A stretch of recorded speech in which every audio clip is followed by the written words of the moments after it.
NBC News. Fruit and shrub, and visit our gift shop for wonderful gift and decorating ideas. Bring the beauty of the holidays into your home with Al's, Highway 99 East in Woodburn. From NBC News in Washington, this is Meet the Press with Tim Russert. Our issues this Sunday: should we engage China with open and lucrative trade, or isolate China until they stop oppressing their people? With us, the son of the legendary mayor of Chicago, Richard Daley, the Secretary of Commerce, William Daley, and the Republican-turned-Reform Party candidate for president, Pat Buchanan. Bill Daley versus Pat Buchanan, a debate over trade with China. Then Hillary Clinton says she's in the race. So the answer is yes, I intend to. Bring on New York Mayor Rudy Giuliani. The feeling is that she represents a fairly left-wing form of democratic philosophy. With us, friend and advisor to the First Lady, Mandy Grunwald. Friend and advisor to the mayor, Bruce Teitelbaum. And in our roundtable, what's at stake in the Hillary versus Rudy race? George W. mixes it up with Steve Forbes in Iowa and John McCain in New Hampshire. And the Al Gore versus Bill Bradley campaign turns a bit more combative. We'll sort it all out with the political odd couple, Democrat James Carville and Republican Mary Madeline. But first, China. Despite protests from human rights, labor, and environmental groups, the Clinton administration wants full and open trade with China. The Secretary of Commerce, Bill Daley, thinks that's a good idea. Reform Party presidential candidate Pat Buchanan thinks it's a bad idea. Gentlemen, welcome. Bill Daley, why should we have more and open trade with China? It is in our best interest if we see a different China into the next century. If we see a more open China, and a main way we can do that is to do more trade with China. We have had a trade deficit with China for too long. We've got to change that. The way you're going to do it is to continue to push that, to open that market. Our market's been open for the last 50 years. And quite frankly, our economy's benefited by that. We've got to, and we did negotiate in a very tough way for 13 years to get a deal that's good for farmers, good for our manufacturing base, and in my opinion, good for our overall economy into the next century. Pat Buchanan? The deal that was cut in Beijing was a complete capitulation by the United States of America. We almost forced upon China what? The greatest concession we could give. Open, free, untrammeled access to a $9 trillion U.S. market for communist China on a permanent basis. In return, we got nothing in the way of human rights improvement, nothing in the way of a build down of the missiles aimed at Taiwan, nothing in the way of reduced belligerence for this country. We sell to China 1 to 2% of our exports, which is the same level we sold to China at the time of William McKinley and John Hay. This was a complete and total giveaway, and I'll tell you, Tim, I can't think of a worse deal that's been negotiated for this country almost in my lifetime. But Mr. Buchanan, let me take you back to 1972, correct. February 24th. I'll show you a picture on the screen. We'll roll the tape. There's Richard Nixon opening exchange with China. Who is that man in the highlight there with that hat on? Patrick J. Buchanan, beaming, standing by Richard Nixon at the Great Wall, opening up communist China. It was right to open up communist China. Richard Nixon did at a time when the communist Chinese regime was infinitely more barbaric to its people than it is today. Where I disagree with my friend, the mayor's brother, Mr. Daley, is this. In the last 10 years, we have given China increased access to America's markets. Its trade surplus with us has gone from 10 billion to 20, 30, 40. It was 60 billion last year. It'll be 70 billion. At the very same time, Tim, their human rights record is getting worse. Their belligerence toward Taiwan is getting worse. What I argue for is negotiation, open trade with China, but for heaven's sakes, get something in terms of the national security interest of the United States. They gave it away for nothing. Bill Daley, let me show you what friends of the administration are saying. Not just Pat Buchanan, friends. John Sweeney, president of the AFL-CIO, had this to say: "It is disgustingly hypocritical of the Clinton White House to invoke the need to put a, quote, human face on the global economy while prostrating itself in pursuit of a trade deal with a rogue nation that decorates itself with human rights abuses as if they were medals of honor. We strongly disagree, obviously, with John on this issue. We believe that opening China and trying to bring China into the world community is good for us. And economically speaking, the opportunity of 1.2 billion people for U.S. goods, I agree with Pat that for too long our exports to China have been too low. We've got to open that market. The only way you're going to do it is not by raising our barriers to keep their goods out. That's not going to help the U.S. economy. Our economy has been helped and has been dynamic and vibrant, created the 20 million jobs in the last 7 years. Because it's been open, trade plays a much larger role in our economy today than in our entire history, and that's good for us. And trying to engage China, these other issues that Pat speaks about and John Sweeney speaks about are extremely important to this administration, and we take each on very seriously, whether it's human rights, whether it's national security, defense of our allies and our friends around the world, we do that. But the economy of this country is extremely important to the average working man out there in York, Pennsylvania, or in Spartanburg, South Carolina, and in Middle America, where jobs mean something. And that's why this president believes this deal is good for us. And it took 13 years to negotiate. Lots of people predicted we'd go in the tank and take a soft deal. And every time there was a summit, we were supposed to cave in order to get a deal. We didn't. We hung tough, and we got a good, tough deal for the American economy. Bill, when you're running a $60 billion trade deficit with China, you're losing jobs. Hold it. The premise of your statement is that this World Trade Organization, this claque of European bureaucrats and international socialists, can get more for the United States of America in terms of high-paid industrial jobs and human rights and national security than a strong president of the United States and a Congress willing to tell Communist China this. We know what you want. This is the big Megillah. You got complete access to America's market. You get it if you do the following. And if you don't, we're going to hit you fellas with the same tariffs that you hit us with. Your currency will sink. Your economy will sink. We don't want to do that. We're not going to do that. Hold it. If you give us what we want. How in heaven's name can the WTO do more than a strong president to defend the national interests of the United States? The WTO can't do more. This president, this administration negotiated a tough deal. As you spoke and wrote about in 1989, trade deficits alone aren't bad. You wrote in 1989 that the trade deficit, the deficits we had before World War I and one of the most expansionary periods in our nation's history, as opposed to the Great Depression when we had a trade surplus, indicated, you wrote this in 1989. That is a developing economy. You fellas this year are going to run a $360 billion merchandise trade deficit, which is the greatest in history. 20 million new jobs. We have home ownership, unemployment at a historical low level. Our economy is extremely good today. Talk to John Sweeney. You're giving away manufacturing and industrial jobs and creating service jobs that pay about 60%. Pat, go out into America and see what's happening in our manufacturing base. Our manufacturing jobs, first of all, our manufacturing sector is more productive today than they were in the 1960s. We may have fewer workers. Much of that is because of technologies, Pat. Bill, but go around the country and I've see been out there. Our share of world exports. We are the number one exporter of manufacturing goods. We're closing down factories at an all-time record rate. Let me suggest you go talk to American farmers, whether it's cotton, wheat, corn, cattle, hogs, every single one of them. The price they're getting for the commodity they produce doesn't equal the cost of producing it. They're going under at record rates. I've been all over this country. Every town you go to, a factory is headed to Mexico, thanks to NAFTA, or it's headed to the Far East, to China. Pat, we've created 20 million new jobs in 7 years. This economy is booming. This economy is creating jobs. We aren't losing jobs. Do you want to trade places with Japan or Europe or Brazil? They have no job growth. They don't see a growth in their manufacturing or their productivity. You fellas you're selling off the family inheritance, the greatest industrial manufacturing base in history. I think, Bill, you can only sell it once.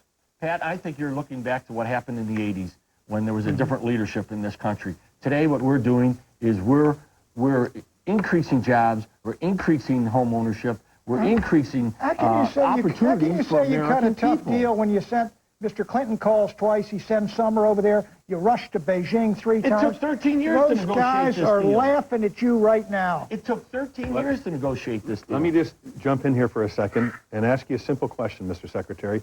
Do you trust the Chinese? I believe that this deal is good. Will we make sure that it's lived up to? Absolutely. Do we have the opportunity under the WTO and according to our own laws to enforce these deals? Yes, we do, and we plan to. And I assume whoever the next administration is, Vice President Gore, whoever else, will do the same thing. Yes, I believe that. 1995, the Chinese said, we will stop pirating CDs and videos, intellectual property. Right. They never stopped. Well, we couldn't. We had to go back over there and start all over again. The Chinese signed the UN Treaty on Political and Civil Rights. We won't abuse our people. Forced abortions throughout the country, rounding up political dissidents, squelching religious freedom. That's the reason you get them into an organization that has some rules based. And the WTO has rules that can be taken advantage of by us, and we will do that. Won't the Chinese write the rules for the World Trade Organization? No, they won't. They've agreed, and we will make sure that as they enact their laws to implement this, that they live up to it. Yes, I do. Now, you may start with the premise that you have no faith in anyone to live up to any obligations, and if that's the case, then you're going to stay home and be in isolation. Can you seriously believe the WTO will do what the United States government has been unable to do, is make the Chinese live up to their agreements? Look at the Japanese. Are they living up to their agreements with the United States to open up their auto market? They're in the WTO. And who's suffering, Pat, for that? Japan is. They're an economy that's 9 years in recession. We're in the middle of the longest economic expansion peacetime in our nation's history. Talk to steel workers and auto workers. Ask them how many jobs they have now and how many jobs they used to have. Mexico, you cut that deal or you sold that deal. Mexico sells the United States 10 times as many automobiles as we sell Mexico. Now, where did they get that auto industry? And we went in 1993 from exporting $167 million worth of auto equipment to Mexico to now $2 billion. $2 billion worth of goods made here in the United States by U.S. workers, mostly union workers, exporting to Mexico and to We had Canada. a $5 billion surplus with Mexico when you sold that agreement, NAFTA. We now got a $30 billion deficit. Is that what you predicted? We're getting narcotics, and we're getting illegal aliens, and they're getting jobs, and they're getting factories, and every union guy out there in America knows it. You may want to trade our economy for Mexico's. I sure wouldn't. This economy is strong. Oh, listen. It is very strong, and it will remain strong because of the sort of outward view we had about trade, not an inward You and view. I that got stocks in the transnationals, we're doing I don't fine. have any stocks, so well, let me just tell go you record. something. You talk to the working industrial and manufacturing workers of this country and the farmers and tell them it's a great deal. Mr. Daley, should we now let Taiwan into the World Trade Organization? We reached our agreement with Taiwan, and Taiwan will be a member of the WTO. It has to conclude some of their other negotiations with other countries, and I would assume that very shortly Taiwan will also be entering. Mr. Buchanan, you said this week that we should begin, again, a dialogue with Iran and Iraq. Front page paper, New York Times today, court silences Iran reformist with jail term, closed down his newspaper. Why this reaching out to Iran and Iraq and your hard line on China? Oh, for heaven's sakes, look, I don't believe we should give Iran, most favored nation, in a $60 billion surplus. I simply think we should talk with them. The question should be, why are we giving communist China, which brutalizes its dissidents, a $60 billion trade surplus when we won't even talk to Iran? Why should we talk to Iran? I do think there's a difference between the prime minister there and the president, and I think we ought to seek an opening, and I do believe we ought to talk to every country on earth. Nixon was right to open the door to China. These fellows are wrong to give them $60, $70 billion trade surpluses. Mr. Secretary, now that we're allowing or encouraging China into the World Trade Organization, is Cuba next? And what is the difference between trading with China and trading with Cuba? Well, Cuba obviously has been a unique and a difficult situation politically for the United States for now 36 years, whatever it's been. It is a difficult situation, and one that a dictator, quite frankly, has not shown any indication whatsoever of making any changes when any overture is made by the United States. But if China, and we have a very strong... If China steals our nuclear secrets, if China funnels campaign money illegally into our country, I believe, if China abuses their citizens and we trade with them, why not now trade with Cuba? I believe you will see a change in Cuba and our relationship with Cuba in the not-too-distant future. Probably Mother Nature will take care of this. But look, if the WTO... But while Castro is alive, Mother Nature, I would assume, if the WTO can discipline mighty communist China, the greatest tyranny, on earth, why not have the WTO discipline Castro? and Milosevic and We're not Saddam talking Hussein. about, WTO doesn't discipline them for You political tell us situations, they're going to Pat. get us We're all talking this about good deal that we economics. can't get ourselves. Pat, we're not talking about political discipline. We're not talking about the WTO having anything to do with the politics of this. We're talking about trade and economics. My job That's is the not point. to worry about That's the point. others worry about You some guys, other issues. you fellas I are worry divorcing. about You are divorcing. economics and jobs for American workers right You now. guys are divorcing trade from human rights, from national security, from defense of allies. You're treating it as a separate item. And what we need more than anything else is the kind of linkage Ronald Reagan had with the Soviet Union, where he said, look, you fellas want this, we want this, that, and the other in terms of national security. You fellas have delinked it from human rights and now from national security. At the height of the Cold War, we dealt with Russia. Our businesses dealt with Russia. Yeah. Many businesses did. And Ronald- No one stopped that. He didn't Listen, stop Ronald that. Reagan didn't stop the pipeline to Russia? One pipeline.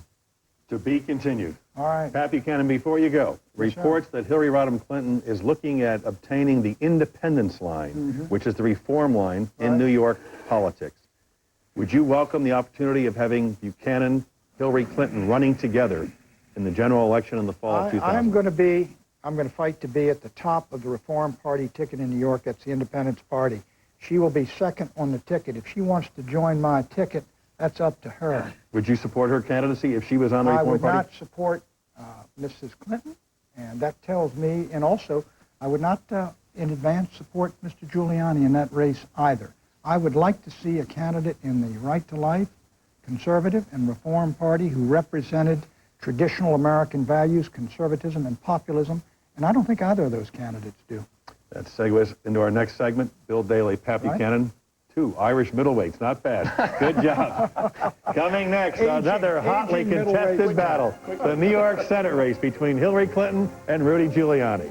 Then Democrat Carville, Republican Madeline, celebrating their 6th wedding anniversary. What else? Arguing about politics. All coming up right here on Meet the Press. Meet the Press is sponsored by GE. Online at www.ge.com. GE, we bring good things to life. And ADM, supermarket to the world. Why do people believe nothing works better than Alka-Seltzer Plus cold medicine? It just breaks up my nasal congestion so that I can finally breathe. Alka-Seltzer Plus, it effervesces and gets the medicine moving. It breaks up my cold. There's nothing else like it. Only Alka-Seltzer Plus has the power of effervescence. It gets the medicine moving to break up your worst cold symptoms fast. Nothing breaks up your cold better than Alka-Seltzer Plus. It just works. We want to live in our home. Not a nursing home. We want our children to care about us. Not for us. I want to grow old gracefully. With dignity. All good intentions, but help make them a reality with long-term care insurance from GE. GE gives you options like care in your own home to help preserve your independence and life savings. I want my grandchildren to inherit more. More than just memories. For long-term care insurance, think of GE. Good morning, Mr. Schwab. Good morning.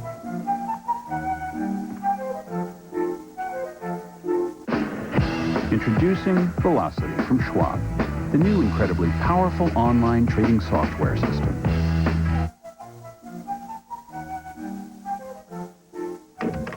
With the power to place multiple orders at one time, it's fast and smart. And, if you'll pardon the expression, cool. The following is a commercial message from the Archer Daniels Midland Company. The Warsaw Pact and NATO, mankind striving for military security, even when we are all militarily secure, hunger persists. What about global food security? Well-fed countries like ours may forget that we enjoy abundant, affordable food, but the world's hungry people have abandoned their homelands, even surrendered their freedom, in a quest for food. Probably we'll always have maps and borders to divide us, but when it comes to feeding the hungry, shouldn't we think of a world without borders? We have heard the warnings. If we haven't, our children will. The warnings from those who believe that hunger, simple hunger, could become the global security issue of the 21st century. Shouldn't everyone have the right to enough to eat? Think about it. To prepare for world food demands, ADM doubles capacity every 5 years. We're not just thinking about how to feed the world, we're working to make it happen. Mandy Grunwald for Hillary Clinton, Bruce Teitelbaum for Rudy Giuliani. Welcome. Mandy Grunwald, first question. Will Hillary Clinton definitely run for the Senate for New York? In the words of Regis Philbin, that was her final answer. Yes, she's going. Absolutely. Bruce Teitelbaum, will Rudy Giuliani definitely be a candidate for the U.S. Senate from New York? Well, Tim, there is no timetable, and the mayor has not set an official announcement date, but I can tell you what we are doing. We're preparing ourselves. We have an office. We just moved into newer and larger office space in New York. We have a campaign staff.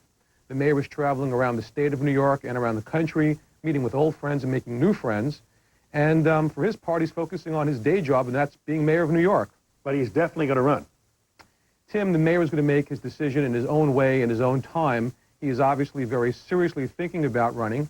And in his own way, he'll make a decision, and he'll make one in due course. Let me show you both some recent polling data and get your reaction. We'll put it on the screen. Head-to-head, it's Rudy Giuliani 50, Hillary Clinton 43.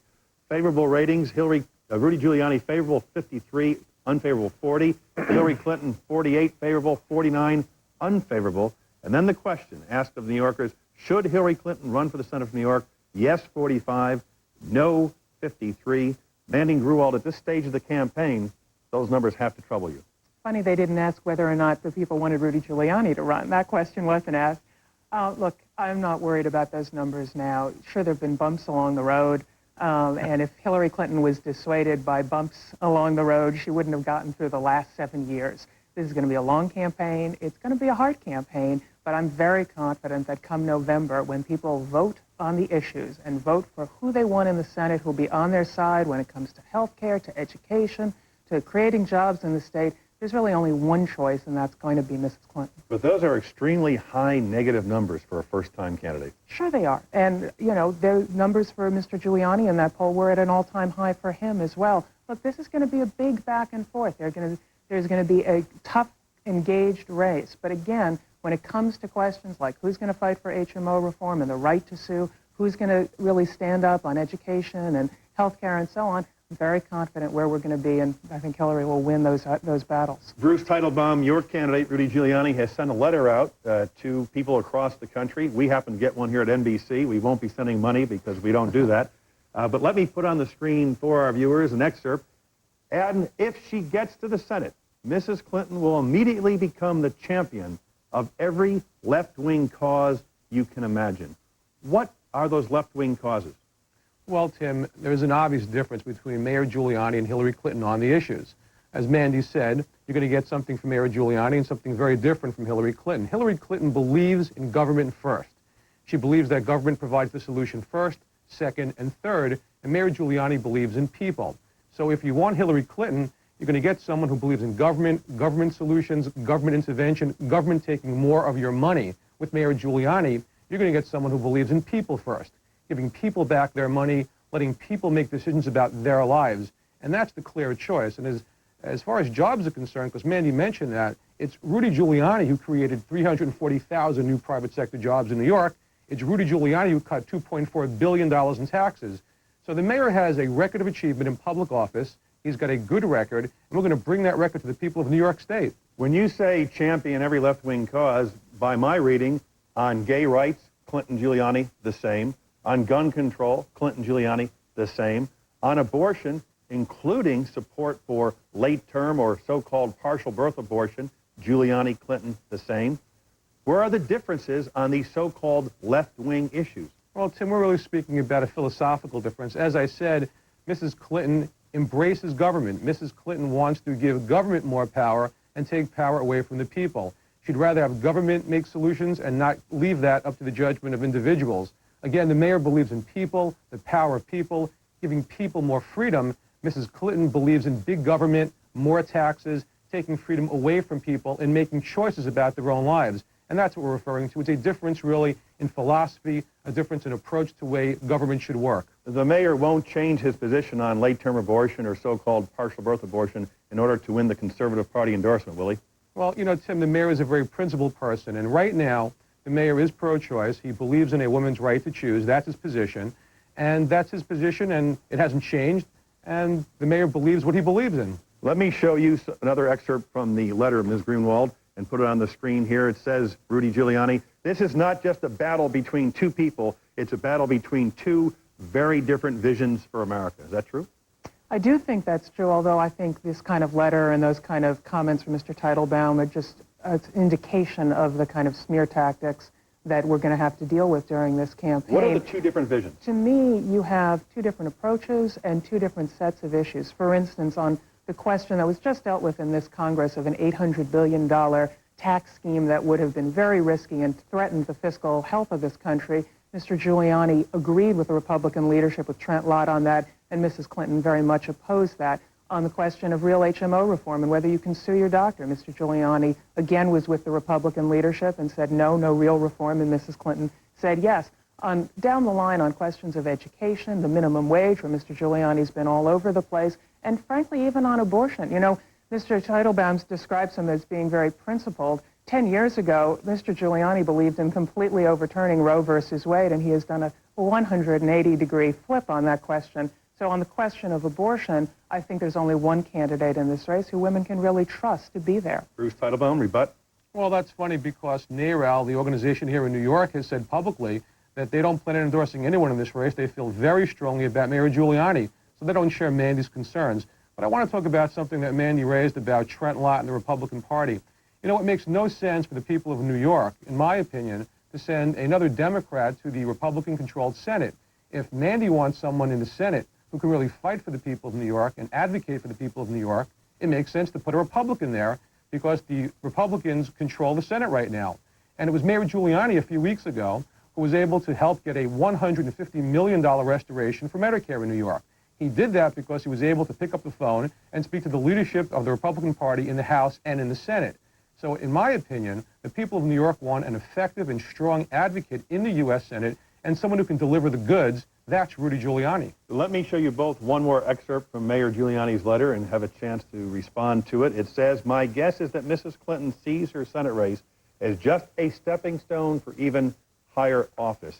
Mr. Teitelbaum, will the mayor commit that if elected to the Senate, he will serve his full 6-year term? Well, you know, Tim, the mayor was asked that question, and the mayor does not put himself in a position where he makes commitments regarding his political future in that sense. The mayor has said he's looking very, very seriously at running for the Senate seat in New York, and we'll see what happens. But the mayor has been asked that question, and he said that at this moment, he's going to decide whether or not to run, and we'll see what happens in the future. But if he's suggesting that Mrs. Clinton is using the Senate seat as a stepping stone, why wouldn't he say that he will serve a full 6-year term and not use it as a stepping stone? Well, again, Tim, the mayor right now is the mayor of New York. He's looking very seriously at running for the United States Senate, and that's what we're going to be focusing on, whether or not we can put this team together. We're doing a very effective job, I think, at this point. We're moving in that direction, and we'll see what happens in the next couple of months. Mandy Grunwald, will Hillary Clinton commit that she will serve a full 6-year term and not seek the presidency? Absolutely. She already did, and it's interesting.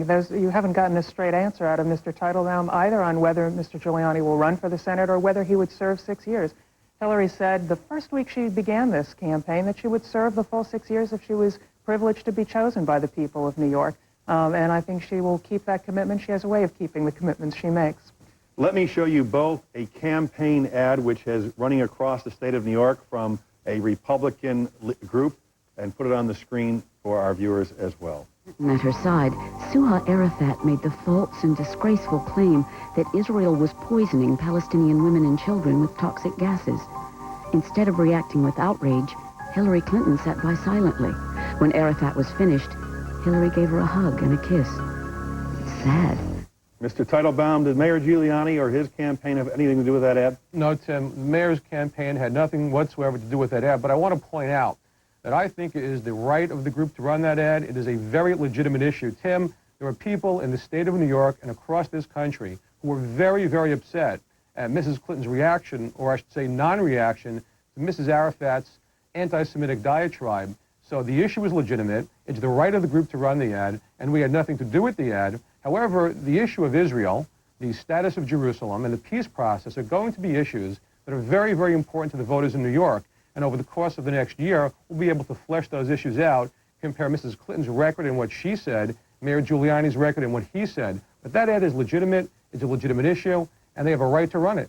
Legitimate ad, Mandy Grunwald? I think it's unfortunate that Mayor Giuliani's allies in this group have decided to politicize the peace process. Mrs. Clinton was in a difficult situation there. She was acting on behalf of the United States. And although she did condemn Mrs. Arafat's comments as was appropriate, she did not create an international incident. She did not storm out. She did not do what she believed would have threatened the peace process. And what's gratifying is that Prime Minister Barack said that her trip had been a success and that she had done the right thing for the peace process. Look, as a political advisor, would it have been easier or better for me to see her score political points back in New York? Absolutely. But what I believe is that Prime Minister Barack had it right. She did the right thing for the peace process, and that's not always easy. Tim, you know, with all due respect, Prime Minister Barack is, of course, entitled to his viewpoint, but it's going to be the people of New York who actually live and work here who will assess the merits of Mrs. Clinton's trip, and will also look at the issues of the future of Jerusalem, the peace process, and the future of the Middle East. And they'll decide who is better on those issues, Mayor Giuliani or Mrs. Clinton. And frankly, I think when you look at Mayor Giuliani's record, the mayor stands for a unified Jerusalem as the eternal capital of Israel under Israeli sovereignty. Mrs. Clinton has flip-flopped on that issue. The mayor stands for moving the American Embassy. That's just not true, Mr. Teitelbaum. Man, just a second. The mayor supports and he has called for moving the American Embassy from Tel Aviv to Jerusalem immediately without hesitation. Mrs. Clinton does not share that view. So there were clear positions here, clear differences in positions. And over the next year, New Yorkers will be able to listen to Mayor Giuliani and Mrs. Clinton on the issue of Israel. It's an important issue for New Yorkers. And they will make the decision about who they think can best support the state of Israel and whose positions are best for the United States' interests in the Middle East. I think it's unfortunate that Mr. Teitelbaum is mischaracterizing Mrs. Clinton's positions. She is a strong supporter of a strong and secure Israel and has been for quite some time. I agree that the people of New York will make this decision, but I think it's important to note Prime Minister Barack's comments because Mrs. Clinton is a strong supporter of the peace process, and I think there are questions about whether Mr. Teitelbaum and Mr. Giuliani have always been there for the peace process. Just recently, Mr. Giuliani was very critical of what the administration is trying to do in the peace process, and that's unfortunate because there are difficult questions there. Before we go, Mandy Grunwald, what kind of race is this going to be, Giuliani versus Clinton? I hope that it will be about the issues, and as Mrs. Clinton said, not about Rudy Giuliani or Hillary Clinton, about the people of New York and what they need in their lives, healthcare, education, jobs, the things that will make a difference, and she'll be the one on their side. I gave Mandy Grunwald the first word, the last word, Bruce Teitelbaum. Tim, this race will be about the issues. It'll be about the mayor's record of cutting $2.4 billion in taxes, creating over 350,000 private sector jobs, moving 500,000 people off welfare, taking New York City that was headed in the wrong direction and now is recognized as one of the leading urban centers in the world. What the mayor has done for the people of the city, he can do for the people of the state, and this campaign will be about those issues and that record, and we're confident that the mayor's record will prevail. That has to be the last word. Bruce Teitelbaum, Mandy Grunwald, to be continued. Next up, the presidential and New York Senate race, according to James Carville and Mary Madeline. Husband and wife, but polar political opposites. Coming up right here on Meet the Press. To both of them. So, any guesses who's going to win the game? Oh, imagine it'll be the better team. Woo! Nervous about that market? Why, they're running out of pork chops? No, I meant the stock market. Oh, that. Not worried about that. So, who helps you manage your money? Those guys. These guys. CP. Nearly $200 billion in assets under management. Mass Mutual, the blue chip company. Do you need this much space to feel comfortable? Do you need to feel the breeze on your face? Is taking a nap really the best use of your time? Introducing the all-new redesigned Avalon, the most spacious, most luxurious sedan we've ever created. Do you need this much space to feel comfortable?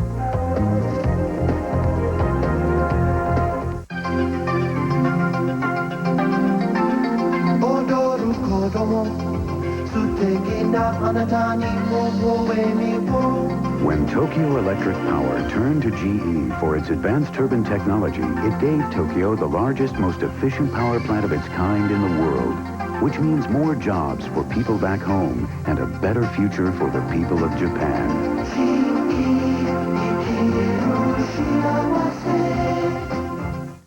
We're 345.6 miles from El Paso, Texas.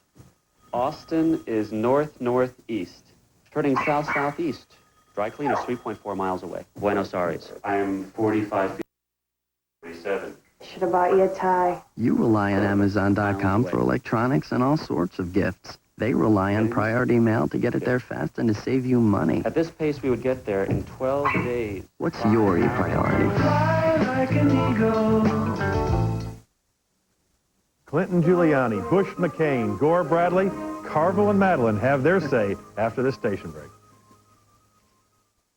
This week, questions of the decade. I'd say... My answer would have to be... That's totally wrong. What did she say? What were they thinking? What did they say? This week on Today. Monday, a woman dies after an overdose of the medicine that was supposed to save her. Medical mistakes. Don't think they can't happen to you. Lifeline, NBC Nightly News, Monday. Monday at 11 on News Channel 8. Here are some of the bags of it, of the items that they say I've run. A Unit 8 consumer alert. She spent thousands trying to win, What does that mean to you? That there's a That I was supposed to get a blue Cadillac. but was left with nothing. I have spent $72,000 on these contests. A Unit 8 consumer alert. I've had to go bankrupt. Monday at 11 on Northwest News Channel 8. Where the news comes first. Is running out. Are we prepared for Y2K? Why is this New Year's Eve such a potential threat? Next, Oprah. Monday at 4 on Northwest News Channel 8. News Channel 8 can also be seen on these local translators.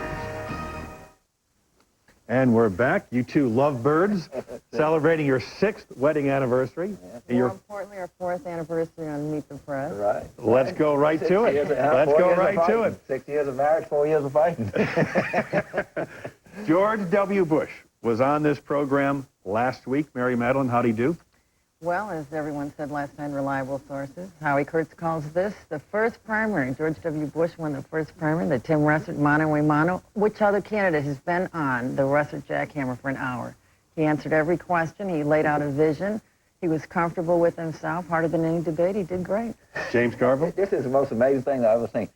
The Republican establishment in Washington is going, wow, chickadee-dee, he did a television interview. Let's be president. Anybody gets through an hour TV, that's the biggest thing this guy's ever done in his life.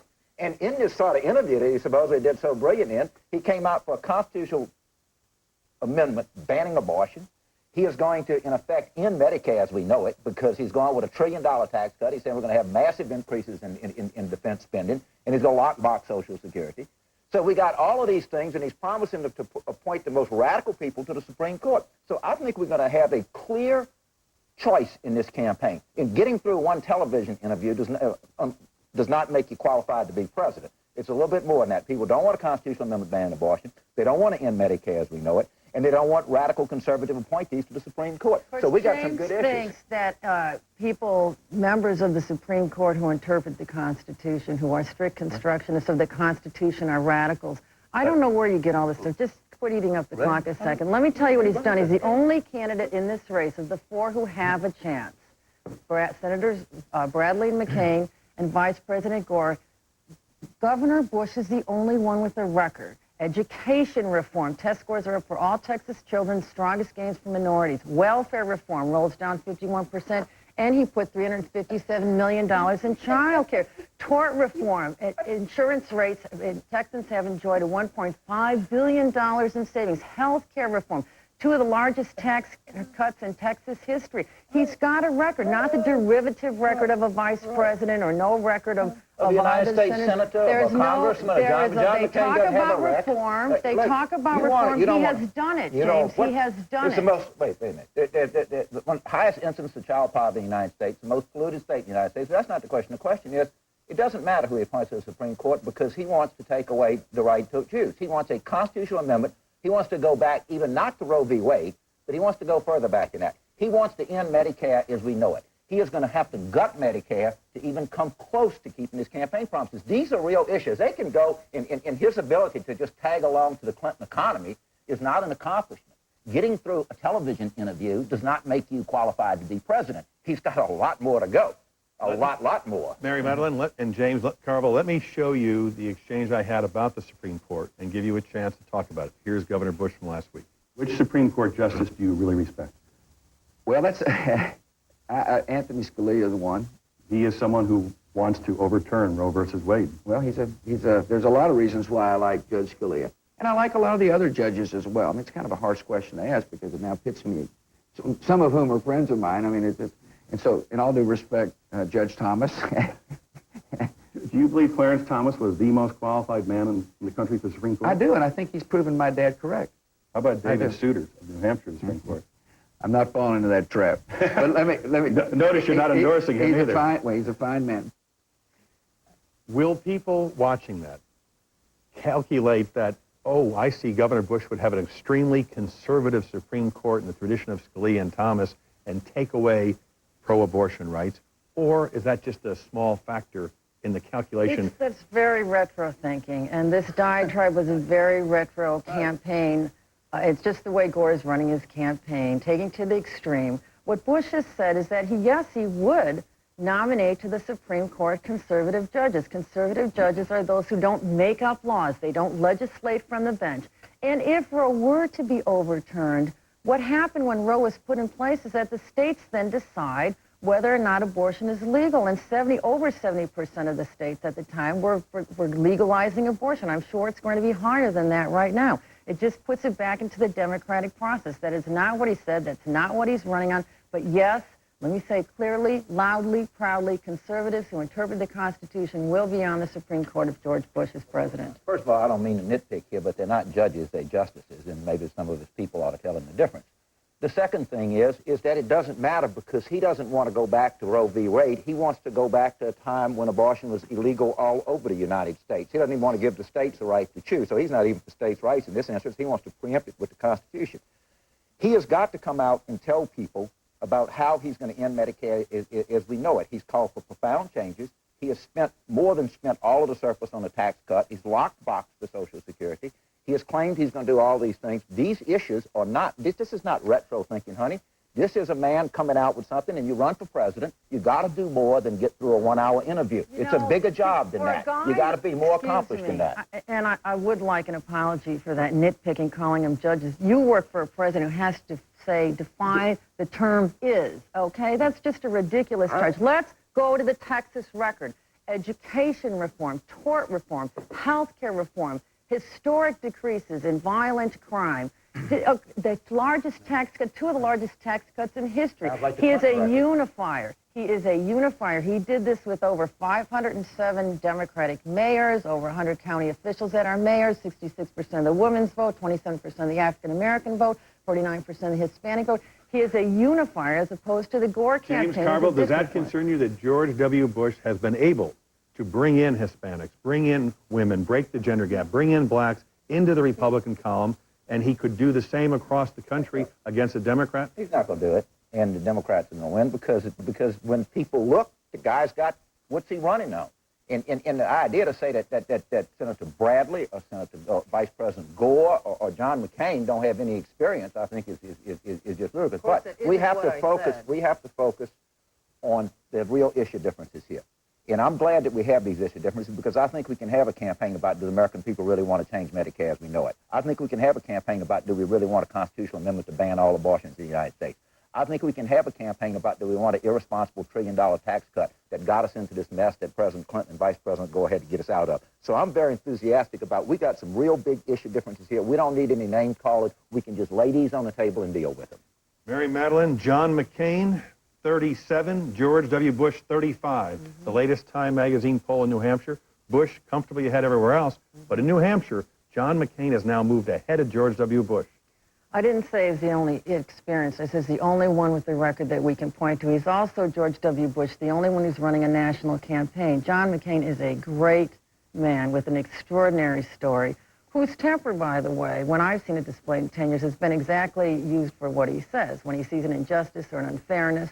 And that none of that, let me make this clear in this program today, I talk to the Bush campaign every single day. They have never talked about the temper issue of John McCain. So he's close to New Hampshire, but he's been living in New Hampshire and South Carolina. But if John McCain beats George W. Bush in New Hampshire, what happens to the Republicans? He's down. Right now he's down, and he doesn't have the organization to run a 50-state campaign or even an early state campaign. He's been trying to organize in South Carolina, but that latest poll shows him still behind George Bush by some 40 points. In his own state of Arizona, he's only up 8 points. History shows us that the native son, the favorite son, is usually up over 50 points in their home state. So he's a wonderful man. We're proud to have him in the party. He elevates the dialogue. He elevates the entire field, but he's just not running a national campaign. There's no way to catch up. James Carville, objectively speaking, if John McCain beats George W. Bush in New Hampshire, what happens to the Republican race? I hope Bush wins. I mean, I don't want nothing to happen to him, I guarantee. But this interview he had, and his issue positions, and all the special interest money he has, I'm itching to go in this thing. Now, look, I think that they're both fine guys. Okay, let me say that. I think they're both good people. I suspect that Bush, even if he loses New Hampshire, will win because he just got more depth and more money. But it'll change the equation. It'll make it more interesting. It'll be interesting on our side too. It's going to be an interesting race before it's over. But I suspect, given the sort of depth of the political support, Bush has lined up all these politicians, and he's raised a ton of money. And in the end, I don't think McCain's going to be able to overcome it. Counterintuitive. I hope McCain doesn't overcome it. Mary, Gore, Bradley, what's your sense? Well, they've both pursued primary strategies that have made them vulnerable in the general election. And we can't say whom we'd rather run against because we have no control over that. But in the primary, Bradley has proposed some things that are very liberal in the sense that they appeal to activist government, big spending types. And what Gore has done is very, again, retro, and it's something that the Clinton campaign in '92 got over. Donna Brazile, the campaign manager, just detailed their strategy, the Gore strategy, which is to prioritize and go after these groups, African Americans, women, labor, environmentalists, gay and lesbians, people with physical disabilities. That is group thought. Americans don't like that our passive, and Democrats don't like white this. Men. Well, she apparently thinks that white men have an attitude and are exclusionary. And I think this is to me, is absurd thinking. Gore has obviously not said anything about it. She is an untouchable, but the Democratic Leadership Council, which Gore used to be a member of, a leading constituent of, has suggested this is not just not appealing to Americans in general election, but it's divisive in a Democrat. It's off-putting to new Democrats and independents. So let me give the white man you're married to a chance here. The point is they don't come any whiter than this, but the point is they both are vulnerable in the primaries now. If you can't run against the candidate, run against his campaign manager. I mean, if all of this is something, Donna Brazile's not going to be president. I think the vice president. Let me say this. Unlike George W. Bush, I think Vice President Brad would be glad to meet with gays in his political party. I don't know as I understand it, the governor of Texas, he wouldn't even meet with gay Republicans. He's scared to shake their hands or something. I don't know what the deal is there, but sure, I think we are an inclusive, tolerant party.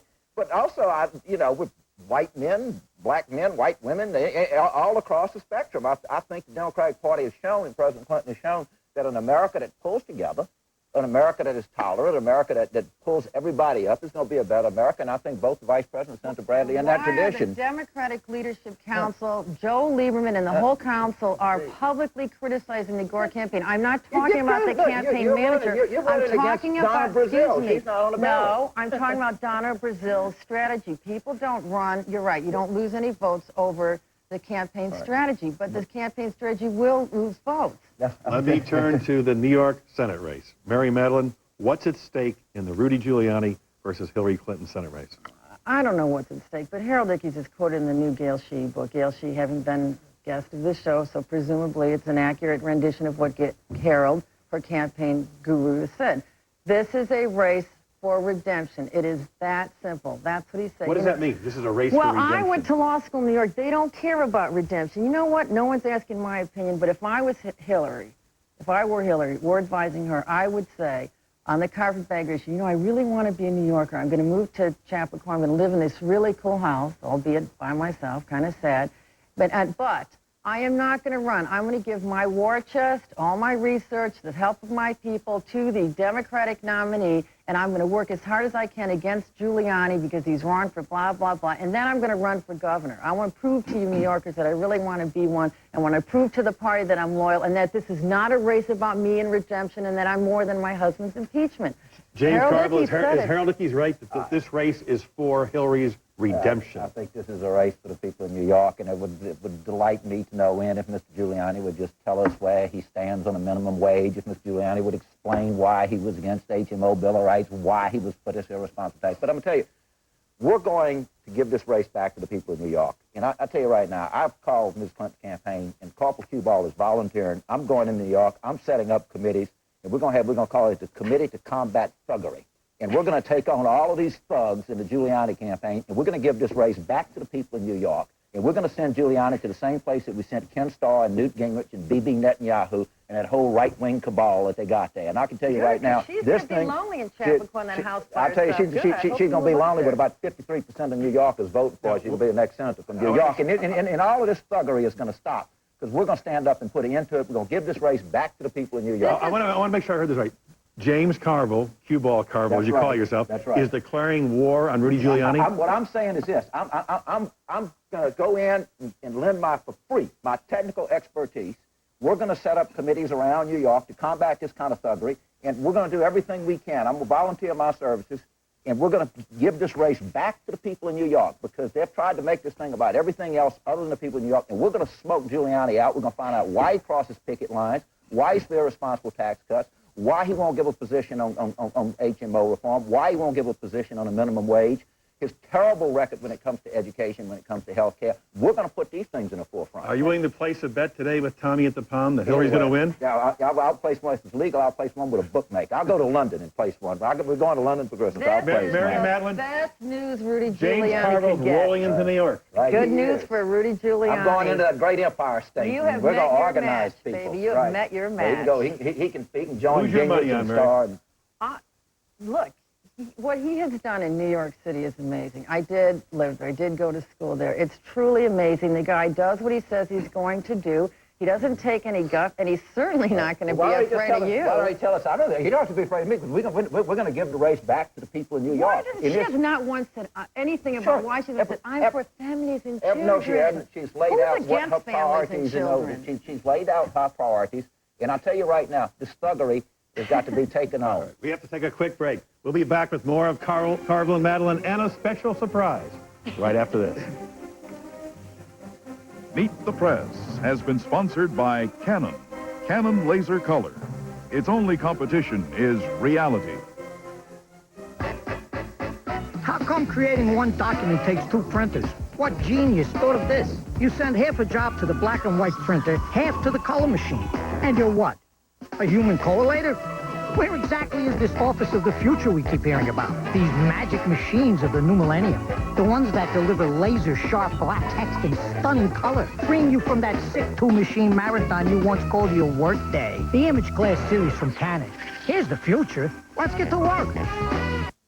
Turning on the light, I was immediately aware of something different. It was the same room. She was the same woman. Yet somehow, incredibly, something had changed. The Enrich bulb from GE. Its innovative glass filters out rays that dull colors. Blues look bluer, reds redder. Almost everything looks better. Her blue eyes blazed. Her black hair burned. She turned to me. I turned to her and said, "That's some light bulb."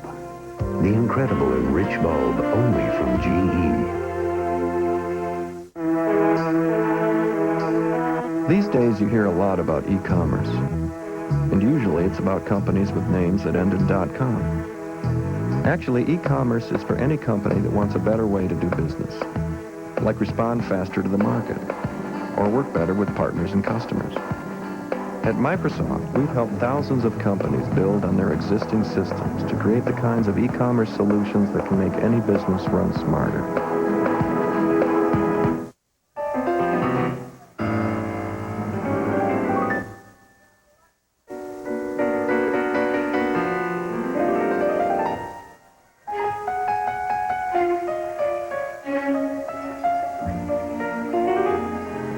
"90,000 United employees are doing what they can to make air travel better.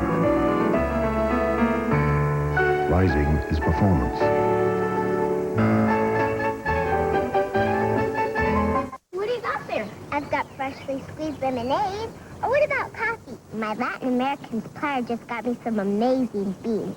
Or if you prefer tea, I have Earl Grey, Darjeeling, and Lapsang Souchong. Thanks to my connection in Kuala Lumpur, Want a biscotti with that? I get them fresh every week from a guy in Tuscany.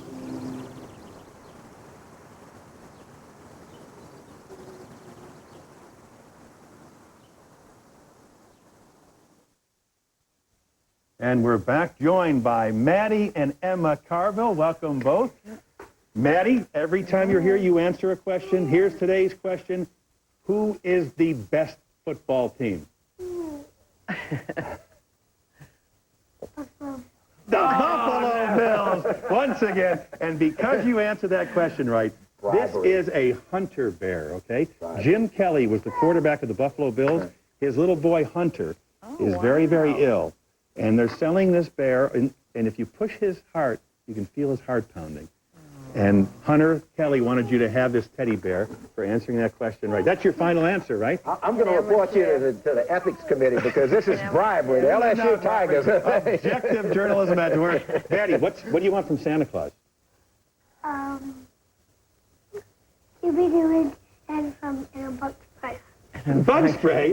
You asked for a bug sprayer last year. Scooby-Doo. You want two of them and a Scooby-Doo, and what does Emma want? Scooby-Doo tent. What does Emma want? Teletubby tent. Teletubbies. Oh, get Reverend Falwell on the phone. Mary Madeline, huh? Is Santa Claus a Democrat or Republican? We'll wait for that answer. Coming up on Dateline tonight. Thanks, Tim. Her baby was ripped from her arms during one of the worst tornadoes ever seen. Would she find her child? A Dateline survivor story tonight at 7, 6 Central. Tim.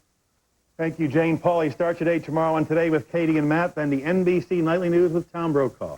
That's all for today. We'll be back next week. If it's Sunday, it's Meet the Press. As Maddie would say, go Bills, beat those Patriots. As long as there are Sunday drives in the country and holiday flights home, as long as big cities need bright lights and we never get tired of things that go fast and far and high, the people of Texaco will go to the ends of the earth to find the energy the world needs to keep going. This is it! We're here! Texaco, a world of energy. Don't you just love this job? Your web page will even make you feel differently according to how it is positioned. For example, here, the yin is strong, coolness, peace. Whereas over here, the yang is there, powerful, hot. And now up here, the computer's just happy. Who designs your website is up to you. Hooking it up and delivering the goods, leave that up to us. You'll ship everything